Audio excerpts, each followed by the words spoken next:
Stage 24 is the most optimal dungeon for gear.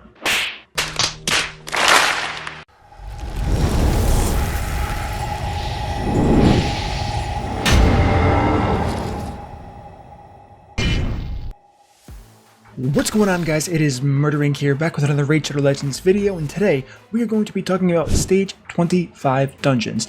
Now, it just came out, there's been enough time to really review all of the data we do have in front of us, and there are a few things that a lot of you really need to know. Some of this is extremely important, it's going to change a lot of things for you in the future.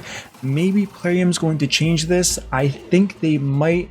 Once I show you what I'm talking about, you will see. But first, as always, huge shout out to the one, the only HG Senti for giving me this information here, making sure that I have all the data I need, and obviously he is a reliable source, so I can show you guys and we can figure out what the deal is with these dungeons. So let's bring up this chart, 3, 2, 1, and go. So here we have it, stage 20, 21, 22, 23, 24, and finally stage 25. Now this is a drop rate comparison between all of them, showing you average runs, averages per energy refill, which is going to be extremely important. This is assuming you are max level, meaning level 60, because that's the highest the energy cap does go, and there's going to be a few things that you probably won't be able to see by just reading this, which is why I think a lot of people kind of miss this when they were going over these drop rates earlier.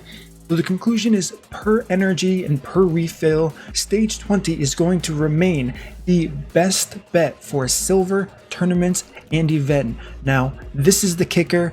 Bear with me, try not to laugh. Stage 24 is the most optimal dungeon for gear. What were they thinking? Maybe this is a oversight.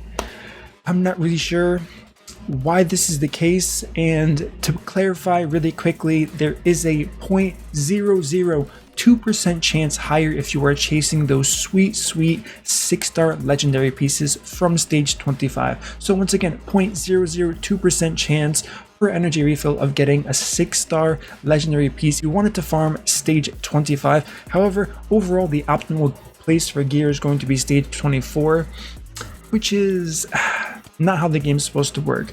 So with that being said, it's not just that. As we can see here, the silver yield from Spider as well is also much higher in stage 20 than it is from stage 25 or 24. It's actually higher in 21, 22, 23, and 24 compared to 25 because of how they structured the energy gains here.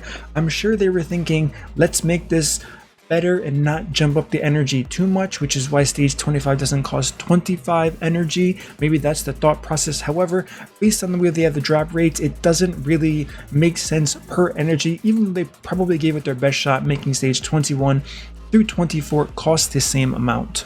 So with that being said, that is what we have for you here today. So what are you guys going to do? Are you going to stick with stage 20? Are you going to push for 25 because there's new content? Are you going to stop at 24? Like I said, with this information, are they going to change it? I think they're going to look at it at least after seeing the final breakdown between the energy and possibly rework a few things, but that's one thing I wanted to talk about. The second thing that I see some people doing is farming food in these high stage dungeons. Now obviously it's going to take longer than it is going to for stage 20, and here's the main thing I want to talk about. Stage 20 stat requirements are the same for stage 25, so the accuracy resistance you need for stage 20 are going to be the same in every single dungeon for 25. What does that mean? It means that yes, they did get harder as far as the boss difficulty, but as far as how you have to build your champions remained the same. So with that being said, the one thing that's going to kind of take away from farming food and leveling up champions in this stage 25 dungeons is the experience. I'm not sure if you noticed this or not, is also the same from stage 20 to stage 25. So there's really no reason to be doing that in stage 25. Outside of like a really cool flex of being able to do it. It's definitely a strategy, and like I said, if you are chasing that premium 6-star gear with the 0.002% chance of getting that additional drop rate, you can definitely keep doing that. However, it's going to be much more efficient for your energy, for the silver you can gain if you remain farming stage 20. Now, the one thing this does have going for it is it's new content in the sense where it's harder. Everyone's going to be trying to make the fastest run, so if you are endgame, this doesn't really matter at all because we're going to keep farming gear wherever the best gear level actually is going to be. So with that being said, hopefully Plarium does take a look at this, and this isn't really something that's like a trying to get more money out of people, so on and so forth. There's always that argument when there's any type of issue with something that Plarium releases. However, this is a bit different in the sense of I think they just didn't realize what was going to happen if they tried to alleviate some of that pressure of lowering the energy cost for us. They didn't match the drop percentages with that energy cost, which is why I think this may have been such a big problem that we didn't see. Now, one other thing I do want to talk about and show you on the screen is going to be the potion keeps. As we can see here, we have stage 15, 16, 17, 18, 19, and 20. We have the mystery shard drop rates, ancient shard, lesser, greater, superior potions. On top of that, we have the averages per run on the bottom and the averages per refill on the bottom.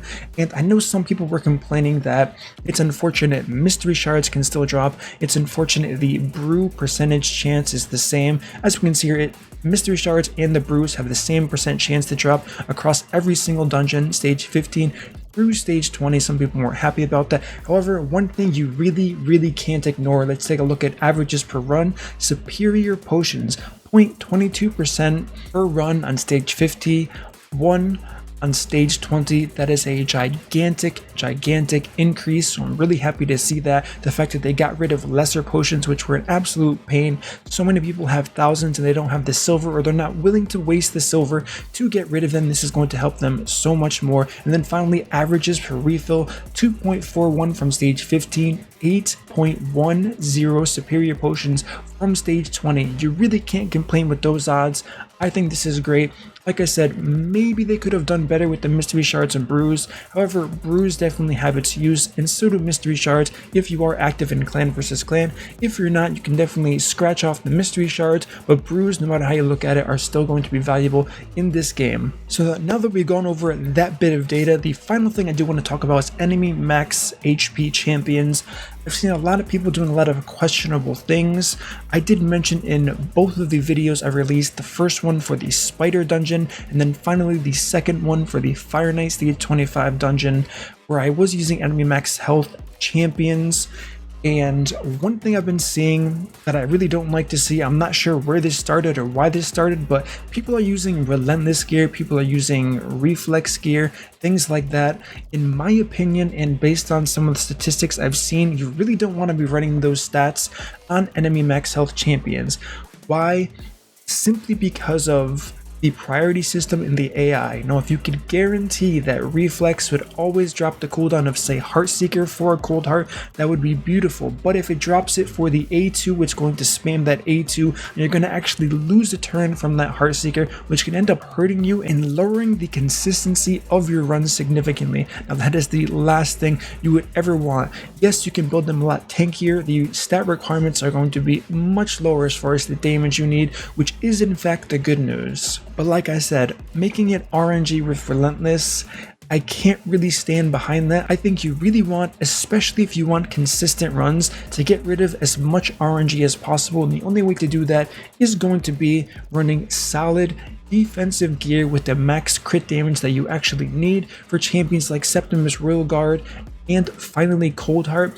Maximizing those champions to your potential, speed tuning them, and making sure all of your runs are 100% win rate. This can even be done with that 3% chance to resist. I know many of my clan mates have already done it. I've made a couple teams like this already, so I think that's going to be the key here. And don't kind of get overexcited about things like reflex gear, refresh gear, because those can actually end up hurting you more than they can help you in most situations. Now, I did mention something for progression. It's definitely a strategy to try and RNG your way through all of the stages to get to 25. But if your end goal is stage 25 or your end goal is stage 24, now that we've showed these charts here with the higher percentages, I really don't recommend, once again, trying to use and incorporate this reflex gear, relentless gear, all of that into your runs, because you're going to end up failing too many times and it's just going to be overall pretty bad. There are very few champions that can get away with doing this.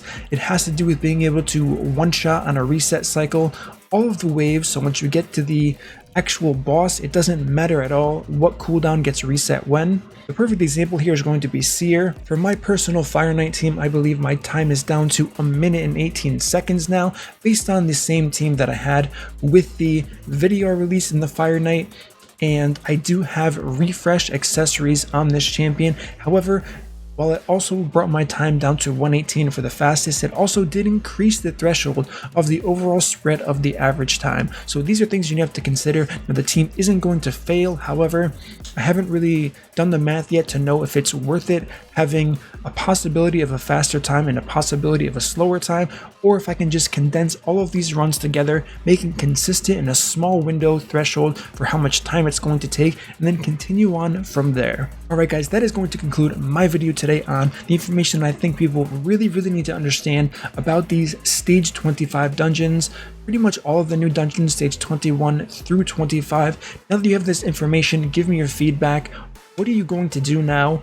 Are you going to kind of wait and see what happens? I'm really interested. Once again, huge shout out to HG Sandy for giving all of this information. Great information as always, and to be expected from him. He's a really smart guy, so I do appreciate that a lot. But give me your feedback. Hopefully they change it and increase the rewards, or they can leave it the same. Are you guys more comfortable sticking with stage 20 and only pushing to 25 if we do need it for the mission milestone rewards, the new ones that did just come out?